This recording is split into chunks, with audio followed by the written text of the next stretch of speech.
O sussurro na parede. O início do pesadelo. Lucas sempre foi cético. Não acreditava em fantasmas, maldições ou qualquer coisa sobrenatural.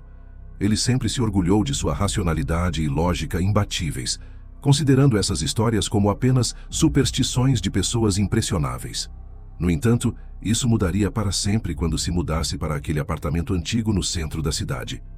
O preço era ridiculamente baixo para o tamanho do lugar, e ele não hesitou em fechar negócio. A oportunidade parecia boa demais para ser verdade, e no fundo, ele acreditava que poderia ser apenas uma questão de tempo até conseguir transformar o lugar em um lar. O primeiro dia foi tranquilo. Lucas passou a manhã desempacotando suas coisas e a tarde explorando os arredores do bairro. Era uma área antiga, com edifícios de fachada desgastada, mas com um charme peculiar. Quando a noite chegou, ele se sentou no sofá, cansado, mas que satisfeito com a mudança. O apartamento parecia normal, vazio, mas seguro. No entanto, a tranquilidade durou pouco. Pouco depois de apagar as luzes e se deitar, Lucas começou a ouvir um som estranho vindo da parede ao lado da sua cama. Um sussurro fraco, como se alguém estivesse murmurando algo muito baixo, quase imperceptível. No começo, ele pensou que fosse algum tipo de barulho vindo do prédio ou da rua, mas à medida que o som continuava, ele percebeu que era algo mais, algo muito mais desconfortante. Intrigado, ele acendeu a luz e olhou para a parede, mas não encontrou nada de anormal. Deve ser algum cano velho ou algo assim, pensou, tentando se convencer de que estava apenas cansado. Mas na noite seguinte, o som voltou, mais forte, mais claro. Palavras sussurradas, mas que ele não conseguia entender. Lucas não sabia o que pensar. Tentou ignorar o fenômeno, mas a cada noite o sussurro ficava mais pronunciado. Ele começou a se questionar. Seria seu cérebro pregando peças? Ele se tornou obcecado com a ideia de entender o que estava acontecendo e decidiu investigar. Na manhã seguinte foi até a síndica do prédio. Ela parecia estranha e sua expressão mudou assim que ele mencionou o número do apartamento. "Você mora no 304?" perguntou, sua voz carregada de uma tensão estranha. "Sim, por quê?" "Você deveria se mudar, garoto. Aquele lugar tem história." Ela se recusou a falar mais sobre o assunto, mas seu olhar vazio e a maneira como evitou qualquer discussão sobre o passado do prédio deixaram Lucas inquieto. Aquilo só aumentou sua curiosidade. De volta ao seu apartamento, ele começou a fazer pesquisas online e logo descobriu algo perturbador. Anos atrás, uma mulher chamada Clara tinha desaparecido naquele mesmo apartamento. Ela foi vista pela última vez na véspera de seu desaparecimento, mas seu corpo só foi encontrado semanas depois, dentro das próprias paredes do apartamento 304. O caso havia sido classificado como mistério, sem explicações concretas, mas a história parecia ter algo de sombrio. Naquela noite, o sussurro voltou, mas dessa vez não eram palavras ininteligíveis. As vozes foram claras, distintas, como um coro de pessoas dizendo a mesma coisa repetidamente. "Ele está vindo. Fuja." O som atrás da parede. Lucas tentou ignorar os avisos. Ele se convenceu de que estava apenas se deixando influenciar pela história de Clara, o que não passava de um conto trágico de coincidências. Mas naquela noite, a situação mudou. O som dos sussurros não estava mais isolado. Agora ele foi acompanhado de um arranhão, um som seco e áspero, como unhas rasgando o interior da parede. Ele imediatamente acendeu a luz, seu coração acelerando enquanto olhava fixamente para a parede ao lado de sua cama. A parede estava intacta, sem nenhum sinal de rachaduras ou buracos. Mas o barulho não parava. O arranhado continuava, como se algo ou alguém estivesse tentando se mover dentro dela. Sentindo um calafrio na espinha, Lucas pegou uma chave de fenda e começou a bater de leve na parede, tentando identificar a origem do som. O som oco reverberou no apartamento, e a sensação de que havia algo escondido nas profundezas das paredes aumentou. Era como se algo estivesse preso lá dentro, ou pior, algo tentava sair. Na manhã seguinte, ele não conseguiu tirar aquele pensamento da cabeça. Decidiu então procurar a ajuda de um amigo de confiança, Marcos, um arquiteto que, por mais cético que fosse, teria a experiência necessária para examinar a parede com mais cuidado. Convencê-lo a ir até o apartamento não foi fácil, mas a promessa de um mistério real acabou por intrigá-lo.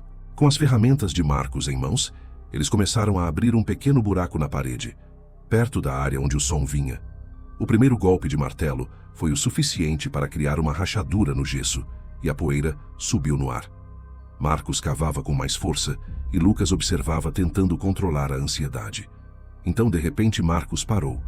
Ele ficou quieto, sua expressão mudando para algo entre confusão e medo. "Tem algo aqui dentro", murmurou engolindo em seco. Lucas se aproximou tentando olhar pelo buraco. No escuro, algo brilhava fracamente. Ele aproximou o rosto da rachadura e quase deu um pulo quando viu o que parecia ser um olho. Um olho imóvel, encarando-o diretamente. Ele recuou rapidamente, sentindo o coração acelerar. "Você viu isso?", Lucas perguntou com a voz trêmula. "O quê?", Marcos olhou para o buraco, ainda segurando a espátula. "Um olho. Eu vi um olho lá dentro." Marcos hesitou.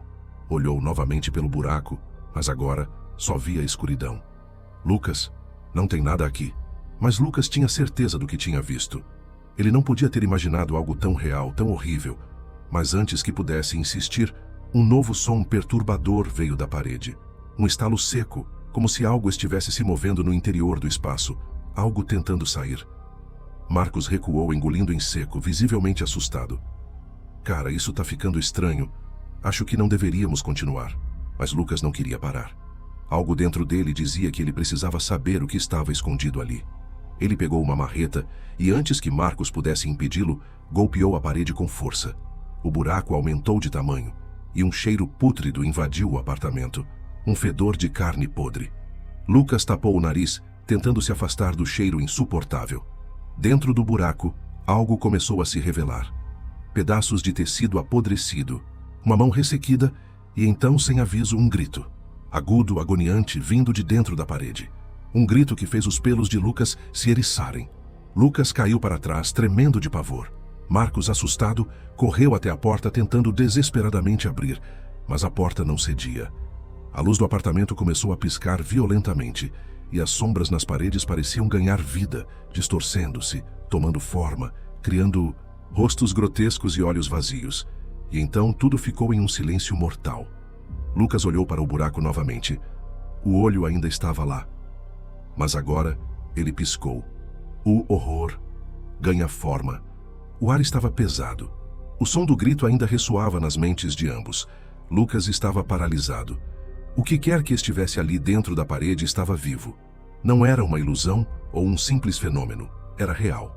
Marcos, desesperado, puxou seu braço com força, sussurrando: "Cara, vamos sair agora. Isso está muito além de qualquer coisa que a gente possa entender." Mas Lucas não conseguia se mover. Seus olhos estavam fixos no buraco, hipnotizados pelo movimento dentro das sombras. E então, em um movimento lento e torturante, um dedo magro, cadavérico, começou a sair do buraco. Era pálido, ressequido, com unhas quebradas e manchadas de sujeira. Outro dedo apareceu, seguido por uma mão inteira. A pele estava coberta por algo que parecia mofo, como se a criatura estivesse viva há muito tempo, presa na parede. A porta do apartamento bateu com força, se trancando sozinha. O ar se tornou ainda mais denso, e um som grave começou a ecoar pelas paredes. Algo, ou alguém, estava se arrastando por dentro delas. O grito, que antes parecia distante, agora parecia vir de dentro da própria sala. Marcos tentou abrir a porta com todas as forças, mas ela estava imutável. Lucas, ainda tremendo de pavor, pegou a lanterna e apontou para o buraco. O que ele viu fez seu coração quase parar. Um rosto pálido, distorcido, com olhos vazios e boca aberta, se encarava no escuro. O rosto estava se movendo lentamente, saindo do buraco, mas seus movimentos eram impossíveis. Era como se a criatura estivesse se contorcendo em ângulos que um ser humano não seria capaz de fazer. Os dedos longos se arrastavam pelo chão enquanto um cheiro nauseante invadia o apartamento. Marcos, em um último esforço, correu até a janela, tentando desesperadamente quebrá-la com uma cadeira, mas foi em vão. Eles estavam presos ali dentro, sem nenhuma saída. E então o sussurro voltou, agora mais alto, mais claro, vindo de todas as direções. "Ele está vindo. Fuja." O desfecho sombrio. Lucas e Marcos estavam paralisados pelo medo. Eles tentaram com todas as forças abrir a porta, mas a trava parecia ter se fundido com as paredes, impossíveis de serem movidas. Os gritos ecoavam, mais próximos, mais desesperadores. Mas o som mais aterrador ainda era o da criatura que se arrastava atrás deles, vindo das sombras. Lucas virou-se rapidamente, tentando manter a calma, mas a criatura estava mais próxima agora. Ela o observava com aqueles olhos vazios, que pareciam perfurar sua alma. Sua boca se abriu lentamente, emitindo um som grotesco e inumano, enquanto a criatura se contorcia de maneira impossível. O pânico tomou conta deles. Eles precisavam sair dali, mas a saída estava bloqueada. As sombras nas paredes começaram a se tornar mais densas, mais reais. O apartamento parecia estar sendo engolido por uma força sobrenatural. Marcos, desesperado, olhou para a janela e tentou quebrá-la novamente, mas a resistência era demais. A parede parecia estar se fechando ao redor deles. Lucas não sabia o que fazer. Seu corpo estava fraco, sua mente cheia de pavor. Foi então que ele teve uma ideia insana: destruir a parede onde tudo tinha começado. Se ele conseguisse, talvez pudesse interromper o pesadelo. Ele se aproximou da marreta e, com um movimento rápido, golpeou a parede com força. As luzes se apagaram imediatamente. O apartamento mergulhou na escuridão completa, mas os sussurros aumentaram, como se estivessem em seus ouvidos. De repente, tudo se calou, e no silêncio absoluto, o último sussurro veio: "Ele está aqui."